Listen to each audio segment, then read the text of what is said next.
আসসালামু আলাইকুম। দুপুর 2:30 আজ বুধবার। বাংলাদেশ বেতার কক্সবাজার স্থানীয় খবরে স্বাগত জানাচ্ছি মোহাম্মদ শাহেদ। আগামীকাল বহুল প্রত্যাশিত গণভোট ও ত্রয়োদশ জাতীয় সংসদ নির্বাচন। এই নির্বাচনকে কেন্দ্র করে সারা দেশে উৎসবের আমেজ তৈরি হয়েছে। এবার ভোটাররা একই সঙ্গে দুটি ব্যালটে ভোট প্রদান করবেন। আগামীকাল সকাল 7:30 থেকে ভোট গ্রহণ শুরু হয়ে চলবে বিকেল 4:30 পর্যন্ত। সারা দেশের মতো কক্সবাজারের 4টি আসনে আজ সকাল থেকে সহকারী রিটার্নিং কর্মকর্তার কার্যালয় থেকে নির্বাচনী সরঞ্জাম নিয়ে 598টি কেন্দ্রে ভোট গ্রহণ কর্মকর্তারা যাওয়া শুরু করেছেন। নির্বাচন অবাধ, সুষ্ঠু ও শান্তিপূর্ণভাবে সম্পন্ন করতে এরই মধ্যে যাবতীয় প্রস্তুতির পাশাপাশি আইনশৃঙ্খলা রক্ষাকারী বাহিনীর টহল জোরদার রয়েছে। কক্সবাজার 3 আসনের সদর উপজেলার নির্বাচনের সর্বশেষ প্রস্তুতি জানতে আমরা এখন যুক্ত হচ্ছি আমাদের সংবাদদাতা SM আরজের সাথে। এই মুহূর্তে আমি অবস্থান করছি কক্সবাজার জেলার রিটার্নিং কর্মকর্তার কার্যালয়ের সামনে। ত্রয়োদশ জাতীয় সংসদ নির্বাচন ও গণভোটকে কেন্দ্র করে ভোটের ঠিক আগের দিন কক্সবাজার বর্তমান যে পরিস্থিতি বিরাজ করছে তা হচ্ছে কক্সবাজার শহরের বিভিন্ন গুরুত্বপূর্ণ স্থান ও রাস্তায় সেনাবাহিনীর টহল জোরদার করা হয়েছে। কোনো যানবাহন বা ব্যক্তিকে সন্দেহভাজন মনে হলে সেখানে তল্লাশি করা হচ্ছে। তাছাড়া রাস্তায় অন্যান্য সময়ের তুলনায় যানবাহন অনেক কম লক্ষ্য করা যাচ্ছে। আজ বুধবার সকাল 11:30টার পর থেকে বেলা 12টার পর কক্সবাজারের সদরের যে 82টি ভোট কেন্দ্র রয়েছে সেই 82টি ভোট কেন্দ্রে নির্বাচনী সরঞ্জাম প্রেরণ করা শুরু হয়েছে।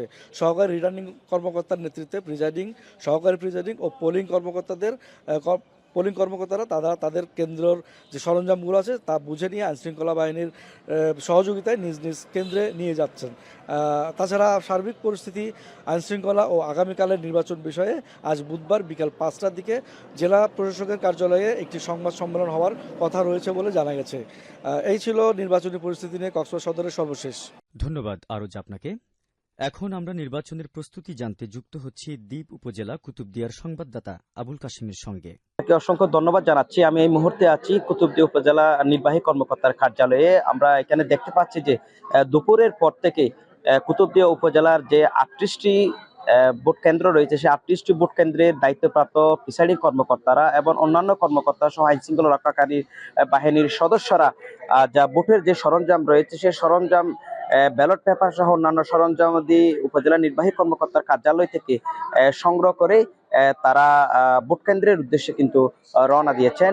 সেই দৃশ্যটা কিন্তু আমরা এখানে দেখতে পাচ্ছি। যদি আরেকটা বিষয় জানিয়ে রাখি, সহকারী রিটার্নিং কর্মকর্তা এবং কুতুবদিয়া উপজেলা নির্বাহী কর্মকর্তা জামশেদ আলম রানা আমাদেরকে যেটা জানিয়েছেন যে ভোটের সকল প্রস্তুতি সম্পন্ন করা হয়েছে এবং ইতিমধ্যেই যে দায়িত্বপ্রাপ্ত প্রিসাইডিং কর্মকর্তারা ভোট কেন্দ্রে ব্যালট সহ অন্যান্য সরঞ্জামাদি নিয়ে ভোট কেন্দ্রে চলে যাচ্ছেন বলে তিনি আমাদেরকে জানিয়েছেন। তিনি আরো জানিয়েছেন আগামীকালকের যে ভোটকে অবাধ, সুষ্ঠু এবং নিরপেক্ষ করার জন্য আইনশৃঙ্খলা রক্ষাকারী বাহিনী সকল প্রস্তুতি ইতিমধ্যে সম্পন্ন করা হয়েছে এবং ভোটারদেরকে তিনি নির্ভয়ে গিয়ে তাদের পছন্দের প্রার্থীকে ভোট কেন্দ্রে গিয়ে ভোট দেওয়ার জন্য আহ্বান জানিয়েছেন। দর্শক, এ ছিল কক্সবাজারের দ্বীপ উপজেলা কুতুবদিয়ার।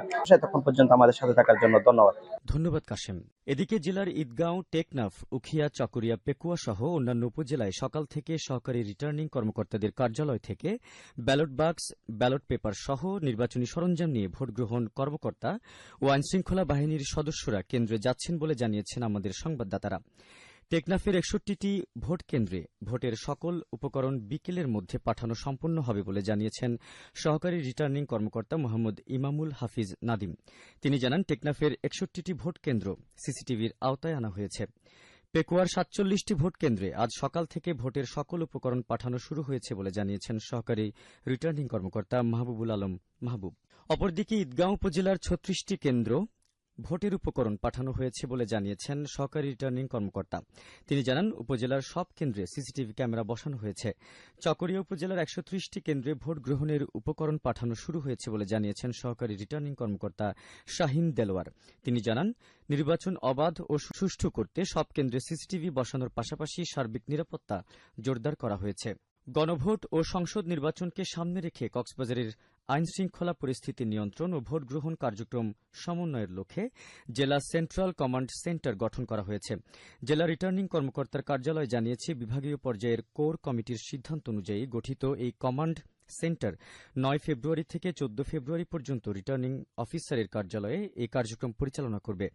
এতে সেনাবাহিনী, বিজিবি, নৌবাহিনী, Bangladesh coast guard, RAB, police, DGFI, NSI, আনসার ও গ্রাম প্রতিরক্ষা বাহিনীর জ্যেষ্ঠ কর্মকর্তারা দায়িত্ব পালন করবেন।